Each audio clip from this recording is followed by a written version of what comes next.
Assalamualaikum warahmatullahi wabarakatuh.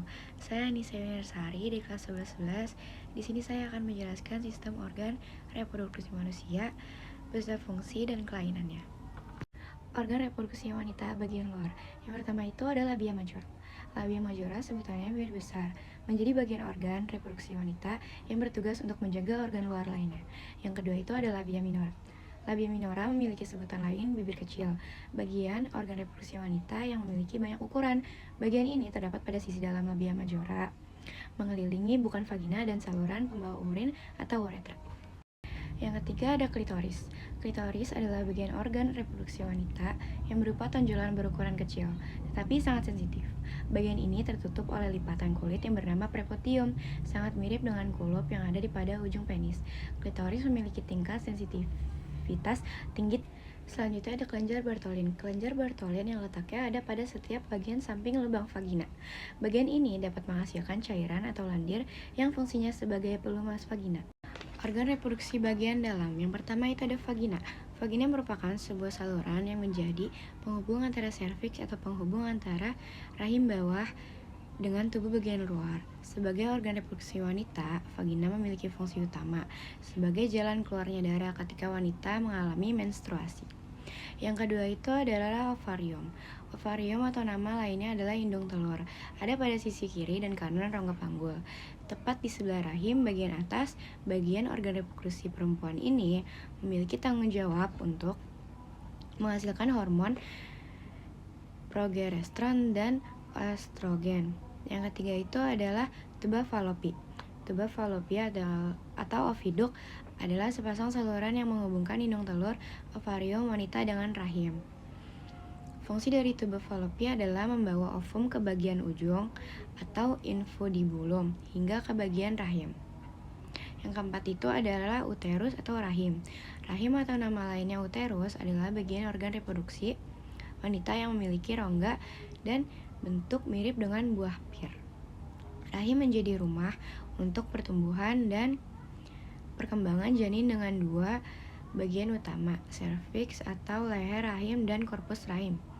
Juga membantu menopang embrio selama fase perkembangan awal. 5 adalah leher rahim atau serviks. Leher rahim atau serviks adalah organ reproduksi wanita yang memiliki bentuk silinder atau mirip tabung. Organ reproduksi ini menjadi penghubung antara rahim dan vagina. Ini saya akan menjelaskan kelainan sistem reproduksi wanita. Yang pertama itu ada sindrom ovarium polycystic. PCOS adalah salah satu penyakit pada sistem reproduksi wanita yang sering menyebabkan masalah kesuburan. Penyakit ini sering ditemukan pada wanita dengan usia subur.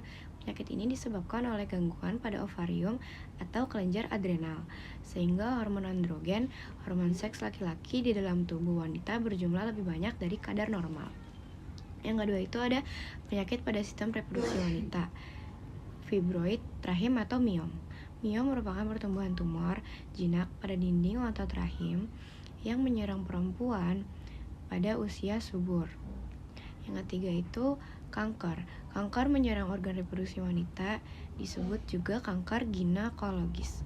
Beberapa jenis kanker yang termasuk dalam kelompok kanker ginekologi adalah kanker rahim, kanker serviks, kanker ovarium, kanker vagina, dan kanker vulva. Di sini saya akan menjelaskan alat reproduksi pria bagian luar. Yang pertama itu ada penis. Alat reproduksi ini berfungsi sebagai organ untuk mengeluarkan urin dan air mani, serta sperma. Penis memiliki 3 bagian, yaitu pangkal penis, batang penis, dan kepala penis.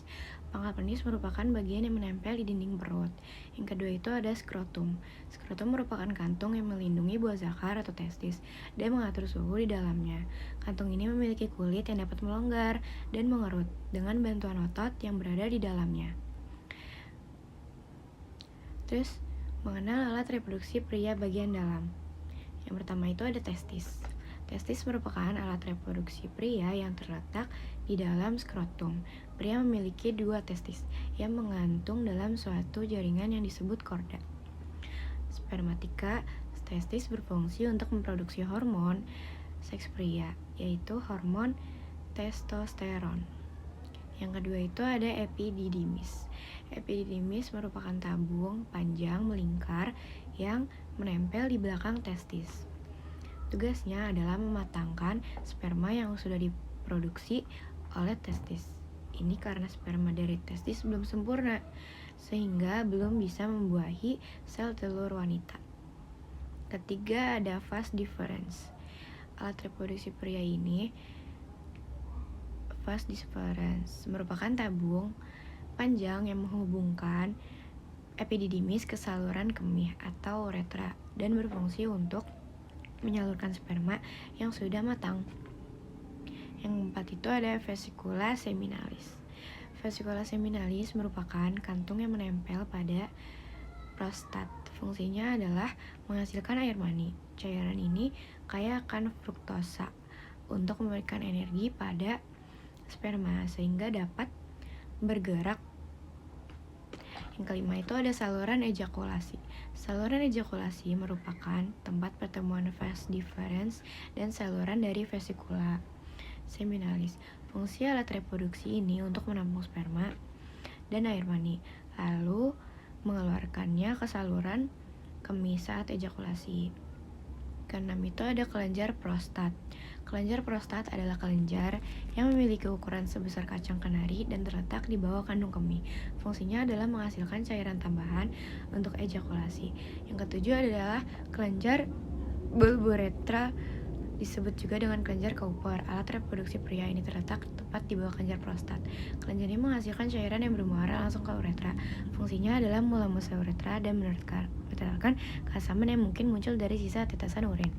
Kedelapan itu ada uretra, merupakan alat reproduksi pria yang membawa air mani keluar dari tubuh. Kelainan pada sistem reproduksi laki-laki. Yang pertama itu ada ejakulasi dini.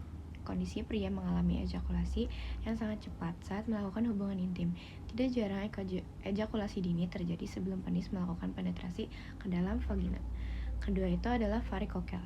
Gangguan penis terjadi bukan dari penyempitan pembuluh darah, pembesaran pembuluh darah ke batang penis juga bisa menyebabkan gangguan reproduksi pada pria. Kondisi ini disebut dengan varikokel. Gangguan varikokel membuat reproduksi sperma menurun.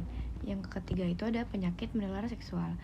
Infeksi menular seksual bisa muncul akibat berganti-ganti pasangan seksual dan melakukan seksual tanpa pengaman. Penyakit ini muncul akibat adanya infeksi dari bakteri yang berpindah lewat kelamin.